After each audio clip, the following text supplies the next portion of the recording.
আসসালামু আলাইকুম ওয়া রাহমাতুল্লাহ। পেঁয়াজ ও রসুনের আরো একটি ভিডিও নিয়ে আপনাদের সামনে আসলাম। আজকে আমরা কথা বলবো পেঁয়াজ ও রসুনের আগাপোড়া রোগ নিয়ে। প্রায় প্রতিটি জমিতেই আগাপোড়া রোগ দেখা যায়। এই রোগ দমনের জন্য আমরা ব্যবহার করতে পারি অটোক্রপ কেয়ারের রোবলাল, এছাড়াও রয়েছে মিমটেক্স কোম্পানির মেমোরাল ইত্যাদি।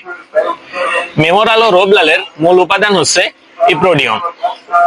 মেমোরাল ও রোবলাল ব্যবহার করলে আপনার জমির আগাপোড়া রোগ দমন হবে।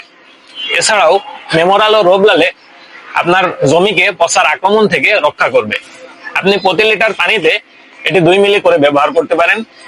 যে কোনো পরামর্শের জন্য আমাদের সাথে যোগাযোগ করতে পারেন। মন্ডল ট্রেডার্স, আমতলা বাজার, ঝিনাইদহ সদর, ঝিনাইদহ। এছাড়াও আমাদের পেজে ফলো দিয়ে এবং ইউটিউবে সাবস্ক্রাইব করে আমাদের সাথেই থাকতে পারেন। ধন্যবাদ। আসসালামু আলাইকুম।